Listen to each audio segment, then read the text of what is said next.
कि माफिया हिंदू या मुसलमान, योगी राज में सबका काम तमाम।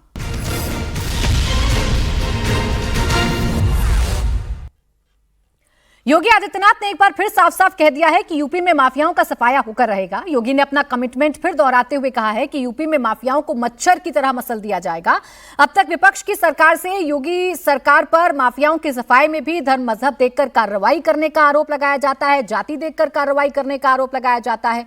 लेकिन योगी ने साफ कर दिया है कि हिंदू हो या मुसलमान, सबका बराबर होगा काम तमाम। मुकाबला में अगली बहस इसी मुद्दे पर करेंगे, लेकिन पहले वो चेतावनी आपको सुनवाते हैं जो मुख्यमंत्री योगी आदित्यनाथ ने माफियाओं को दी।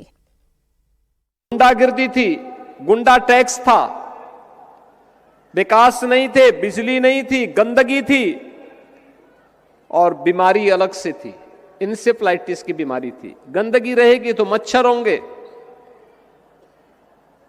मच्छर और माफिया एक दूसरे के पूरक है।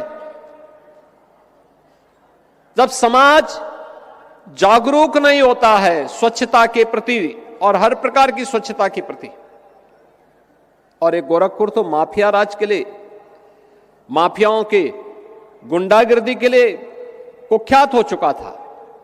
लोग नाम नहीं लेना चाहते थे। प्रदेश की भी यही स्थिति थी। हर दूसरे तीसरे दिन एक दंगा होता था। अराजकता चरम पर थी। न व्यापारी सुरक्षित था, न बेटी सुरक्षित थी। हर व्यापारी, हर चिकित्सक, हर उद्यमी गुंडा टैक्स देने के लिए मजबूर था। 8 वर्ष 10 वर्ष पहले गोरखपुर आया होगा, आज आएगा, वह पहचान नहीं पाएगा। ये परिवर्तन आज आपको गोरखपुर के अंदर देखने को मिलता होगा।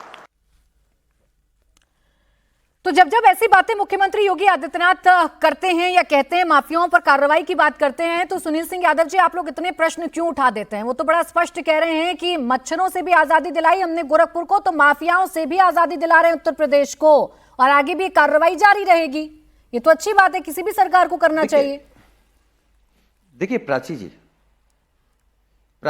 जी जी, बीजेपी के नेताओं के कहने में और करने में बड़ा अंतर है।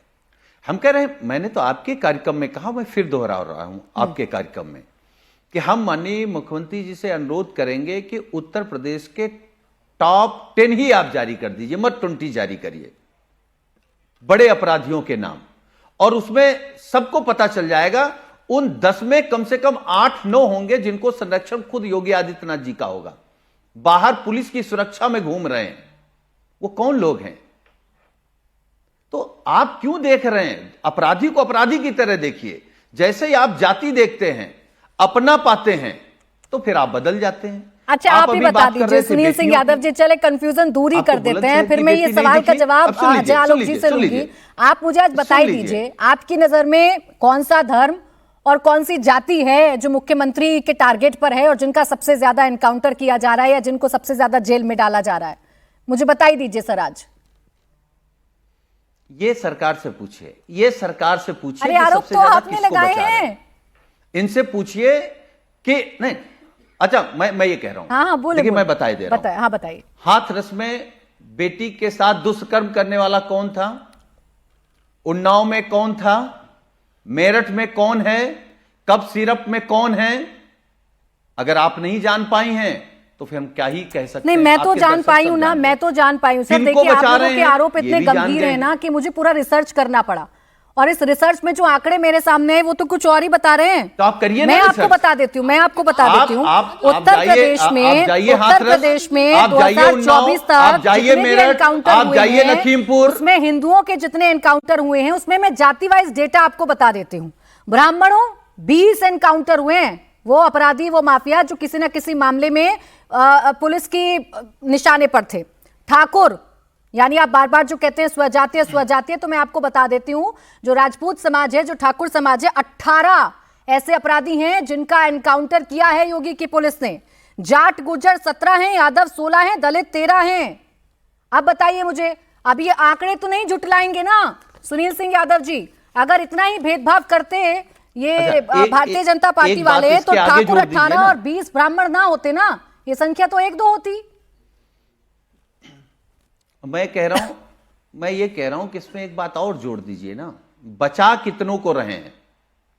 हमारा सवाल, आपने इनकाउंटर किसका किया? किसी अपराधी के पक्ष में बोलने के लिए नहीं बैठा हूं मैं। ठीक है, भेदभाव जो हो रहा है उसके लिए मैं सवाल खड़ा कर रहा हूं। अरे भाई, अगर आपको लग रहा है कि उत्तर प्रदेश सरकार अपराधियों को बचा रही है, इनसे कहो तो कि लिस्ट थोड़ा आप दे टीवी पे दीजिए। आना भी तो सीख जाएं। नहीं, प्राची जी, ये भी तो ये लिस्ट दे क्या सकते हैं है? ना, अगर इनके पास इद्दी लिस्ट न है, ये दे पिद्दी दें। बीच में कौन बोल 10 रहे हैं। टॉप अपराधी हैं जिनको अच्छा उत्तर ठीक है, प्रदेश लेकिन भाजपा चलिए से अब बात सुनील कर सिंह रहे हैं यादव भाई, जी ने दल सवाल ही बदलू बदल नहीं दिया कर है, रहे हैं। तो उस सवाल का जवाब अजय आलोक जी कमाल दें है। तो बेहतर होगा। अब उन्होंने सवाल ही बदल दिया। अब अजय आलोक जी, अब बात ये नहीं है कि आप किसका एनकाउंटर या किसको खत्म करते हैं, बात यह है कि आप बचाते किसको हैं। और अभी भी बहुत नाम है जो सुनील जी के पास हैं, कहें तो वो अभी आपको लिस्ट दे देंगे पूरे अपराधियों की जिनको आप बचा रहे हैं। जब से आपने डिबेट शुरू किया, पहला टॉपिक और दूसरा टॉपिक, आलोक जी चाहे भी मौलाना जानते रजा साहब हो, चाहे सुनील जी हो, दोनों डिबेट के टॉपिक पे कोई जवाब नहीं दे रहे हैं, लेकिन बड़ा इधर से उधर, दाएं कभी बाएं, कभी उधर, कभी बरेली, कभी उन्नाव, कभी कहाँ, कभी मेरठ, लेकिन पॉइंट पे नहीं आ रहे हैं। तो बिहार में एक कहावत है, हंसुआ के बिया में खुरपी के गीत। एक बात जान जाइए, एनडीए की सरकार जहां हो, एनडीए की सरकार, भाजपा की सरकार जहां भी हो, हम न किसी को बचाते हैं न किसी को फंसाते हैं, कानून अपना काम करता है। आपकी जानकारी के लिए बता दूं सुनील जी, 8.5 वर्षों में टोटल एनकाउंटर्स जो हुए हैं, जिसमें 256 लोग मारे गए हैं, उसमें 47 लोग मुसलमान हैं, 13 लोग मात्र यादव जाति के हैं। कितने हो गए? 47 और 13 60 प्रतिशत पे निकालिए कितना हो गया? 256 का 60 का प्रतिशत। क्या बोलते हैं, मतलब कुछ भी बोल देना है बिना आंकड़े देखे हुए, बिना कुछ भी बात किए हुए, परसेप्शन बनाने की लड़ाई। आज जानते हैं आप, ये परसेप्शन बनाते हैं ना, तो इसका फायदा भी हमें ही होता है, क्योंकि लोगों ने देखा है कि समाजवादी पार्टी के नेता किसके फातिया पढ़ते हुए देखे गए थे। बहुत उस संत का अवतार लेके पैदा हुए थे महाराज मुख्तार अंसारी जी। अतीक अहमद के मारे जाने पे किसको सबसे ज्यादा दुख हुआ था, कौन रोया था, कौन अतीक अहमद को कुत्ते को खिलाता था, ये भी पूरे देश ने देखा है। तो अपराधी और समाजवादी पार्टी उसी तरह सिनोनिम है जिस तरह बिहार में आरजेडी और अपराधी हैं। तो आप लोग अपने आप पीछा नहीं छुड़ा सकते हैं। चक्कर है कि आप पीछा छुड़ाएंगे तो आप मर जाइएगा, क्योंकि आप शेर की सवारी कर रहे हैं। जिसने अपराध का साथ लिया राजनीति में, वो कभी अपराध का साथ नहीं छोड़ सकता है। अब रुकिए, अब वक्त आ गया है। सुनील सिंह यादव जी, तो वही अपराधी मार देगा। सुनील सिंह यादव जी, अब रात से पर्दा उठा दीजिए, वो लिस्ट थमा दीजिए अजय आलोक जी को, जो सिर्फ आपके पास है, किसी के पास नहीं है, जिसमें पता चले कि ये अपराधियों को कैसे बचाते हैं। देखिए प्राची जी, मेरे केवल 2 सवाल हैं आलोक जी से। एक तो पहला ये, क्योंकि आलोक जी बहुत बुद्धिजीवी हैं और मुझे लगता है कि बाईमानदारी वो इस दोनों सवालों का जवाब देंगे। एक तो ये कि पूरे देश में कोई एक ऐसा मुख्यमंत्री का नाम बता दें जिसने अपने ऊपर से आपराधिक मुकदमे खुद मुख्यमंत्री बनने के बाद वापस कर लिए हों। दूसरा, उत्तर प्रदेश में अपराधियों की सूची टॉप 20 ही मैं मान लेता हूं, आप जारी कर दीजिए, पूरा देश दुनिया जान जाएगी कि उत्तर प्रदेश में सबसे बड़े अपराधी किस जाति और धर्म के हैं। बस 2 ही सवाल हैं। अब मेरा सवाल तो ले लीजिए, इस पर इधर उधर मत घुमाइएगा। अब मेरा इसके सवाल दोनों तो के जवाब दे दीजिए। चलिए, आपके सवाल नोटेड हो गए और दोनों सवालों के जवाब में अजय आलोक जी दे देंगे। अब आप बता दीजिए, वो लिस्ट आप ही दे दीजिए, वो आप ही बता दीजिए अजय आलोक जी को कि कौन से नाम है जिनको ये बचाते हैं, जानबूझकर बचाते हैं। देखिए प्राची जी, क्योंकि ये सूची अपराधियों की पुलिस विभाग के पास, गृह विभाग के पास होती है, सरकारों के पास होती है। यही सवाल जब आप 1 साल बाद हमसे करेंगे, तो जब उत्तर प्रदेश माननीय अखिलेश यादव जी मुख्यमंत्री होंगे, समाजवादी पार्टी की सरकार होगी, जिस दिन करेंगे उसी दिन हम जारी करा देंगे। सब कुछ मालूम कर लीजिए कि क्या होता है, सरकार क्या छिपाती है और क्या बताती है। बड़ा आसान है इन लोगों को एक्सपोज करना। सब कुछ मालूम है। एक बात तो साफ हो गई ना, हमने 2 सवाल किए, उसी 2 सवालों में सब कुछ है। या बुलडोजर अगर कहीं पर चलता है तो वो ठीक है ना, ये तो ठीक है ना, मैं बताता हूं, उसमें तो भेदभाव नहीं है ना कोई। उसमें भी दिक्कत होगा इनको। देखिए अपराधियों को नहीं काउंटर जो टिप्पणी सर्वोच्च न्यायालय ने बुलडोजर को लेकर के की है, माननीय हाई कोर्ट ने की है, वो भी देश जानता है। हम लोग कभी भी बुलडोजर के पक्ष में नहीं थे, नहीं हैं। हम अपराधियों के पक्ष में नहीं हैं, कब्जेदारों के पक्ष में नहीं हैं। लेकिन मेरे जो 2 सवाल हैं उसका उत्तर जरूर ले लीजिएगा। अच्छा चले ठीक है, आपने कोर्ट का जिक्र कर दिया, मैं कोर्ट की भी गाइडलाइन आपको बता देती हूं। उन्होंने साफ कहा था गाइडलाइन देते हुए सुप्रीम कोर्ट ने, हमारी गाइडलाइन अवैध अतिक्रमण जैसे सड़कों या नदी के किनारे पर किए गए अवैध निर्माण के लिए नहीं है। 15 दिन का नोटिस दिया जाना चाहिए, यह सुप्रीम कोर्ट ने कहा था। तो सुप्रीम कोर्ट ने बुलडोजर पर रोक नहीं लगाई थी सुनील सिंह यादव जी। मेरा प्रश्न फिर रह गया, कार्रवाई हो रही है वो सही है या गलत है, या इसमें धर्म जाति कैसे ढूंढते हैं ये भी आपने नहीं बताया। मौलाना अंसार रजा साहब इस पर जवाब देना चाह रहे हैं, उनके पास शायद कोई लिस्ट, कोई आंकड़ा होगा। बोले मौलाना अंसार रजा साहब। देखिए, रुक जाएं सुनील जी, बोले। सुनिए, मैं बिल्कुल एक बात क्लियर कर दूं।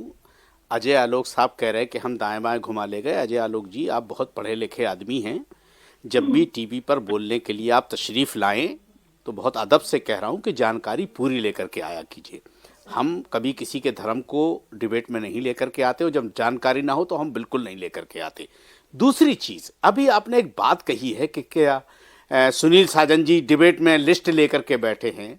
मैं अजय आलोक जी से बहुत अदब से पूछना चाहता हूं मेरे भाई, कि दादरी में जो अखलाक का मर्डर हुआ था, उनके मारने वालों का केस बंद करने के लिए जो चिट्ठी जारी की गई थी सरकार की तरफ से, वो जरा बता दीजिए मुझे, वो क्यों जारी की गई थी और कोर्ट ने उसको फिर क्यों बैन किया। बस इतना मुझे बता दीजिए। मुझे डिबेट में और कुछ कहना नहीं है आपसे, बस सिर्फ इतना बता दीजिए कि क्यों वो सरकार ने चिट्ठी, और पूरे हिंदुस्तान की एक नजीर अगर कहीं ऐसी हो कि अपराधियों को बचाने के लिए सरकार ने चिट्ठी जारी की हो, कोई कहीं नजीर हो, तो प्लीज मुझे, मैं हाथ जोड़ के आपसे रिक्वेस्ट कर रहा हूं, आप बता दीजिए देश को, मौलाना साहब, ताकि सब पानी का पानी, दूध का दूध और पानी का पानी हो जाए ना। सुनिए सर, आप जो मुद्दा उठा रहे हैं ये मुद्दा बिल्कुल ठीक, आपका सवाल बिल्कुल ठीक, लेकिन इसका मतलब ये नहीं है ना कि उत्तर प्रदेश में जो एनकाउंटर या जो बुलडोजर चलता है वो गलत है, वो धर्म को देखकर चलता है।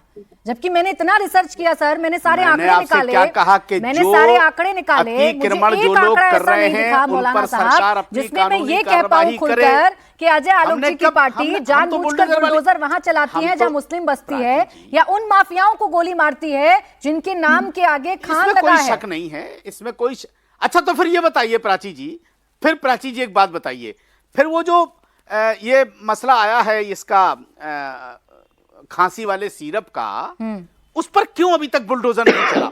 एक सिपाही के पास 100 करोड़ की प्रॉपर्टी कैसे आ गई?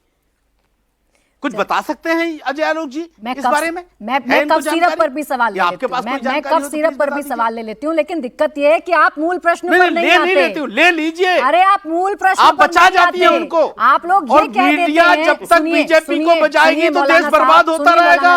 और जिस दिन मीडिया अपना सही तरीके से फर्ज निभाना शुरू कर देगी, आपको बार बार मुद्दे पर लाने की कोशिश कर रही हूँ, लेकिन इसका ये कतई मतलब नहीं है कि आप यहाँ आएंगे और बार बार आकर अपना एजेंडा सेट करके चले जाएंगे।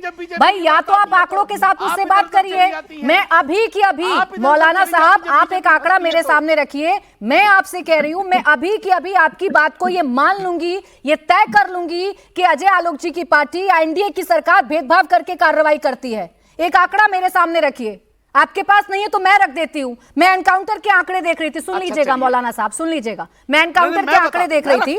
2017 में 28 एनकाउंटर हुए जिसमें 14 मुस्लिम 14 हिंदू हैं। 2018 में 41 हुए जिसमें 14 मुस्लिम 27 हिंदू हैं। 2019 में 34 हुए जिसमें 11 मुस्लिम 23 हिंदू हैं। 2020 में 26 हुए जिसमें 5 मुस्लिम 21 हिंदू हैं। 2021 में 26 हुए जिसमें 7 मुस्लिम 19 हिंदू हैं। 2022 में 14 हुए जिसमें 1 मुस्लिम 13 हिंदू हैं। और 2023 से अप्रैल तक का ये आंकड़ा है 14 यहां पर एनकाउंटर हुए जिसमें 5 मुस्लिम 9 हिंदू हैं। आप बताएंगे मुझे?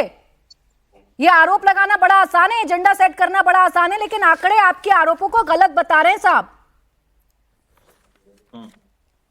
मैडम, मैंने तो आपसे कहा ही नहीं कि आप हिंदुओं को ज्यादा मार रहे हो, मुसलमानों को कम मार रहे हो। मैंने कब कहा? मैं तो ये पूछ रहा हूं कि यानी सरकार ठीक काम कर रही है ना, अब तो कोई विक्टिम वाली बात है नहीं ना, अब आपने फिर पेज बदल दिया। मैं वो पूछ रहा हूं, अब तो विक्टिमाइज नहीं है ना मुसलमान, विक्टिमाइज नहीं है ना मुसलमान। मैंने कब कहा? अरे योगी जी ठीक काम कर रहे हैं ना, योगी जी मुसलमानों को देखकर तो जानबूझकर नहीं मार रहे ना। के लिए आपको कब कहा? मैं तो ये पूछ रहा हूं कि ये पूछिए इनसे, रोहित अग्रवाल जी जवाब दे दीजिए। भाई वो कुछ केसेस को लेकर बैठे हैं, उसी को समझकर उनको लगता है कि ये सरकार हमारे खिलाफ है। बेदर्दी से जान ली है। बोले। देखिए, मेरे को सिर्फ एक लाइन समझ में आती है प्राची जी, कि तू इधर उधर की बात ना कर, ये बता काफिला क्यों लूटा। सिर्फ ये बताओ कि 50 साल पहले जब आपकी सरकार थी तो ये कब्जे हुए क्यों अवैध, जिनको आज हमें साफ करना पड़ रहा है। और अगर आपकी सरकार नहीं थी, आपके सहयोगी की सरकार थी, तो आप जब सरकार में रहे लंबे समय तक, तो आपने इन कब्जों को क्यों नहीं साफ किया? आपने खुद बुलडोजर चलाया, जो अपने ही विधायक के ऊपर बुलडोजर चलाया, वो राजनीतिक बुलडोजर नहीं था, वो द्वेष की भावना से बुलडोजर नहीं था। परंतु आज जो सरकार चला रही है उसके ऊपर आप उंगली उठाते हो। भाई आपने पूछा कि अपराधियों के आंकड़े बता दो, मैंने तो कहा भाई ठीक है, सरकार नहीं बता रही है, सरकार के पास नहीं है, तो भाई आप ही बता दो। वो लिस्ट भी आप नहीं बताना चाहते हो, क्यों? क्योंकि आपके मन में कहीं ना कहीं ये डर है कि लिस्ट सामने आएगी तो कहीं ऐसा ना हो ज्यादातर समाजवादी पार्टी के ही पूर्व नेता निकले। आपके मन में ये डर है कि वो लिस्ट, खाली आप भ्रम फैलाना चाहते हो, आपके पास कोई लिस्ट नहीं है। आप कह रहे हो पूरी जनता को पता है, उत्तर प्रदेश की जनता को पता है, पर आप टीवी पे वो लिस्ट नहीं बताना चाहते हो। अरे भाई आप यहाँ पे आए हो, टीवी पे आप सवाल भी पूछ रहे हो, सरकार से लिस्ट चाहते हो, आप खुद बोलो ना लिस्ट, खुद बोलो। यहां तो हम ये देखते हैं कि भाई जिस अपराधी को देख लो वो समाजवादी पार्टी का नाम लेना शुरू कर देता ठीक है, है। जिस अपराधी को देख लो उसको दे लगता है दीजिए 27 सुनील जी, बजट आदर भी को टिकट सुनील जी देंगे। जवाब दे दीजिए इस पर, जवाब दे दीजिए इस पर। जब आपको कोई नाम लिस्ट पता दे ही दीजिए। है तो आज जवाब क्या, मत दीजिए, लिस्ट दे दीजिए। आज मैं मौका जवाब भी है, नहीं दूंगा। दस्तूर भी अरे है, आप मैं- आज आप तो डिबेट भी इसी विधायक पर हो रहा रहे है। हैं, बाहुबली मैं विधायक ये रहे सुनिश्चित हैं। करूंगी कि आपके बीच में अरे कोई ना बाहुबली बोले। विधायक आज वो रहे लिस्ट हैं, पढ़ ही आपको दीजिए क्या सर, डर है? रुक दीजिए जाए लिस्ट। रोहित जी, पढ़ने अभी दीजिए, लिस्ट दीजिए पढ़ने लिस्ट। दीजिए, बोले। देखिए प्राची जी, जी जी प्राची जी, जी जी। अच्छा होता कि मैंने 2 सवाल पूछे थे, वो दोनों सवाल आप कार्यक्रम खत्म करने से पहले जवाब ले लेते। और दूसरी बात, मैं केवल एक लाइन में अपनी बात खत्म करूंगा कि अगर सूची भी विपक्ष को ही जारी करना है तो सरकार क्या घंटी बजाने के लिए है? क्या कर रही है सरकार? सुनिए, अरे भाई सरकार का के क्या पास मतलब नहीं है? लिस्ट, आप दे दो। केवल अपने लोगों आप को दे दो, बचाना, सरकार के पास नहीं अपने है। अपराधियों को राष्ट्रवादी बताना, सुनील अपने जी, बलात्कारियों ये को सरकार तो राष्ट्रवादी आपके बताना, मुताबिक- अपने भ्रष्टाचारियों को राष्ट्रवादी बताना। सुनील जी, मतलब पूरी अब बीजेपी में अपराधी केवल भी 3-4 लोग ही जी, फिर छाए यहाँ हैं। कंफ्यूज या तो बलात्कारी हैं, रोहित या जी, भ्रष्टाचारी रोहित जी, हैं, या बेईमान सुनील जी, हैं, फिर या यहाँ- झूठे फिर हैं। यहाँ फिर आप यहाँ इनके देखिए, इनके गेम में फंस रहे हैं। आप तो जानते हैं ना कि सामने वाला नहीं बताएगा, आप यही तो आरोप लगा रहे हैं ना कि हम जानबूझ किसी कर के छिपा गेम में लेते नहीं। हैं। हम तो ये अरे कह तो रहे आप हैं, एक्सपोज कर दीजिए ना। मैं तो कह रही हूं, प्राची जी, मैं अपने कार्यक्रम के समय को बढ़ा दूंगी अगर आप मुझे लिस्ट देंगे तो। मैं सुन लीजिए, हाँ आप बढ़ाइए, आप बढ़ाइए, हाँ, दीजिए, आप दीजिए। आप बढ़ाइए, आप दीजिए। और मैं तो अब आलोक जी के साथ साथ आपसे भी पूछ रहा हूं कि पूरे भारत में एक राज्य के मुख्यमंत्री का नाम बताइए जिसने चले जय आलोक जी, इस पर मुख्यमंत्री जल्दी बनने से के बाद छोटा सा जवाब अपने दे खुद के दीजिए। आपराधिक मैं मुकदमे वापस ले लिए। कार्यक्रम की अवधि तब उस बढ़ा दी मुख्यमंत्री जब का आप नाम लिस्ट बताइए दिखाते आप। मुझे, लेकिन आपने नहीं दिखाई तो नहीं बढ़ाऊंगी। बोले अजय आलोक जी। मैं- अब हमारा रोहित हमारा जी, रुक उत्तर जाइए, नहीं मैं रोहित इस जी, होगा। सवाल का जवाब अजय देने आलोक के पूरे लिए कार्यक्रम बेचैन में था। बीजेपी को बचाते अरे नहीं। एक मिनट सुनिए, एक मिनट सुन लीजिए सुनील जी, सुनिए। मैं इसी बात का जवाब देने के लिए बेचैन था तब से। हालांकि आप लोग हंसुआ के ब्याह में खुरपी के गीत कर रहे हैं, लेकिन सुनिए, सबसे पहले मुख्यमंत्री जिन्होंने अपने ऊपर मामले हटाए वो थे माननीय मुलायम सिंह यादव, जो मायावती के रेजिम में उन पे लगाए गए थे, नंबर 1। दूसरे मुख्यमंत्री जिन्होंने मामले हटवाए वो थे अखिलेश यादव, उन्होंने आजम खान पे लगे हुए केसेस हटवाए। तीसरे मुख्यमंत्री जिन्होंने ये मामले हटवाए वो थे नीतीश कुमार, जब 15 में गठबंधन हुआ लालू यादव पर से केसेस हटाए 1, 2, 3। बाद में योगी जी आए, कौन से मामले हटाए?